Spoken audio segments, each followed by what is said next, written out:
Está começando o podcast Dourando a Pílula, um podcast sobre farmácia magistral, farmacotécnica e sobre o que é ser farmacêutico ou farmacêutico. Olá pessoal, que alegria, que alegria! Este é o podcast Dourando a Pílula. Se você está retornando, eu agradeço o seu carinho por estarmos aqui aprendendo juntos. E se você está chegando agora, eu sou o professor Luiz Antônio Paludetti, sou farmacêutico, professor de farmacotécnica e neste podcast nós falamos sobre temas de farmácia magistral, farmacotécnica e sobre a profissão farmacêutica.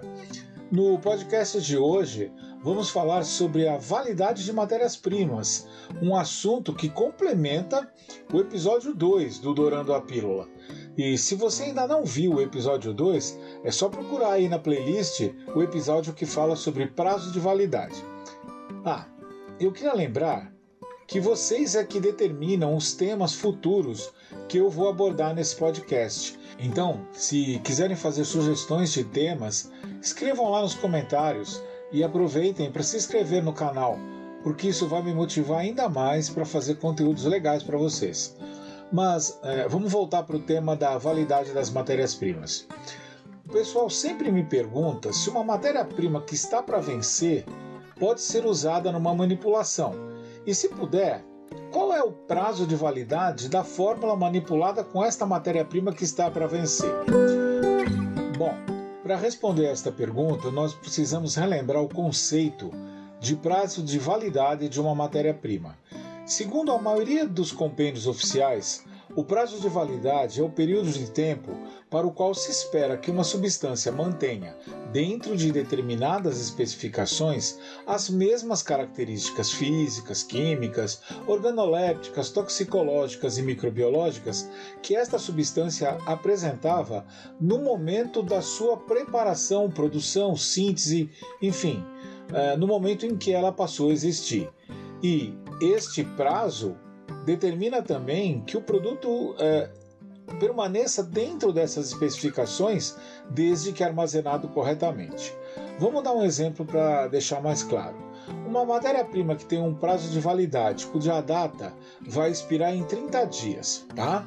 É de se esperar que ele possa ser usado para compor uma fórmula até o último dia, até o dia em que ele expira.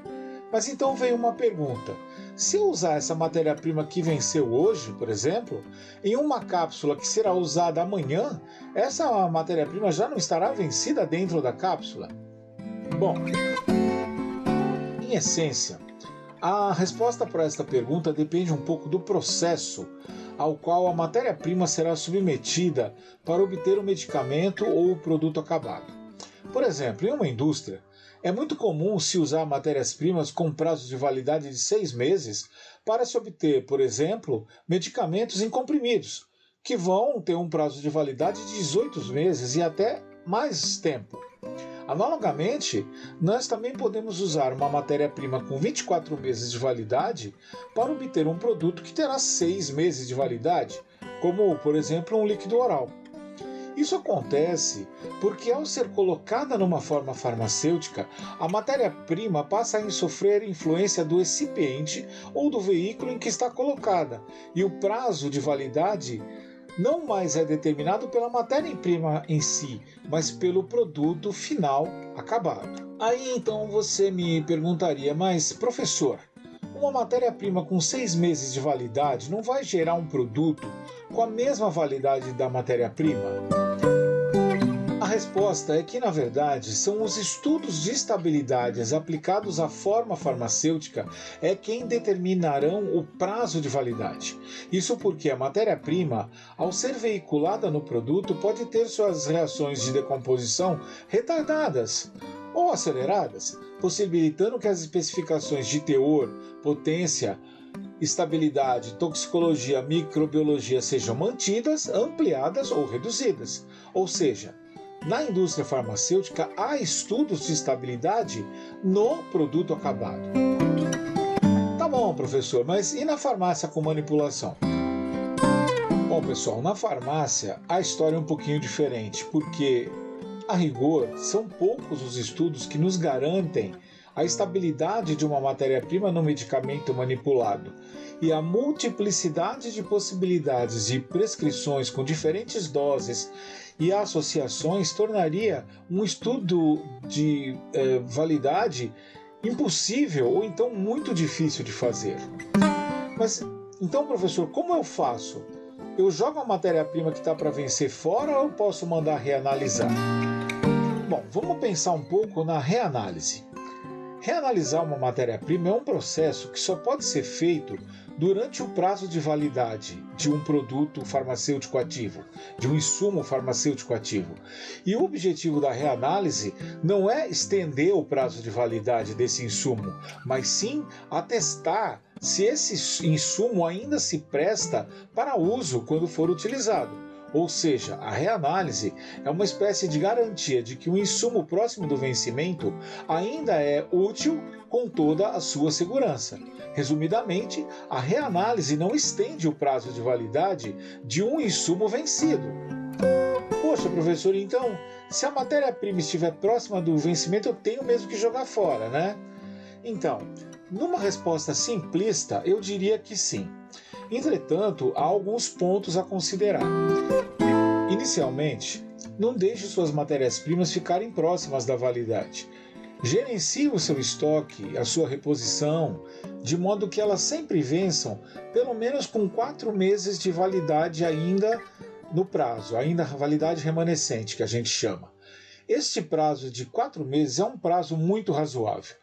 Por exemplo, até a penúltima edição da Farmacopeia Americana, o capítulo 795, que trata das boas práticas de manipulação, previa que o prazo de validade de produtos manipulados isentos de água pudesse ter até 6 meses de validade ou então 25% do tempo de validade remanescente da matéria-prima. Isso queria dizer, por exemplo, que se uma matéria-prima tivesse 1 ano de validade remanescente, então o prazo de validade do produto manipulado seria de 4 meses. Da mesma forma, se uma matéria-prima tivesse 4 meses de validade, o prazo máximo de validade do produto manipulado seria de 1 mês, ou 30 dias. Perceberam então de onde veio minha recomendação de tentar manter as matérias-primas com validade de 4 meses? Com 4 meses, podemos, com razoável segurança e com critérios objetivos, atribuir um prazo de validade adequado, por exemplo, de 30 dias para produtos manipulados, que geralmente é aquilo que é o mais comum nos tratamentos, 30 dias. Se você quiser saber mais sobre isso, vai lá ver o episódio número 2 do Dourando a Pílula, que eu falo justamente sobre esse prazo de 30 dias. Então, resumindo, gerencie o seu estoque de modo que a matéria-prima seja utilizada até 4 meses do vencimento. Olha, pessoal, eu sei que esse assunto é bem polêmico e difícil de tratar aqui em um podcast pequeno. Fiquem atentos aqui no canal, nas redes sociais minhas e da RX Consultoria, no site do RX Suporte, para saber quando haverá novas turmas do meu curso de estabilidade de medicamentos manipulados. Eu tenho certeza que com estes conhecimentos do curso e mais do que a gente vai vendo aqui ao longo dos podcasts, vocês vão começar a perceber que atribuir o prazo de validade de um produto manipulado não é nenhum bicho de 7 cabeças e garantir a segurança depende apenas de nós, de um bom gerenciamento de estoque e de um critério objetivo para a gente poder usar as matérias-primas dentro de prazos razoáveis. Tá bom? Bom, pessoal, esse foi o Dourando a Pílula de hoje. Eu espero que tenha ajudado você a progredir, a se tornar um profissional melhor do que você é. E se você gostou, mas só se gostou mesmo, não esquece de deixar o like e de se inscrever no canal. Compartilhe com os colegas de profissão e outros colegas do setor magistral. Isso vai ajudar muito o canal a crescer e eu conseguir fazer mais conteúdos legais para você. Por enquanto, eu vou me despedindo. Até a próxima semana. E agora a gente vai entrar às segundas-feiras, que foi um pedido de todos os ouvintes aqui do canal, pediram para que a gente entrasse de segunda-feira. Então, até a próxima segunda-feira, fiquem em paz e para aqueles que acreditam, fiquem com Deus. Tchau, tchau!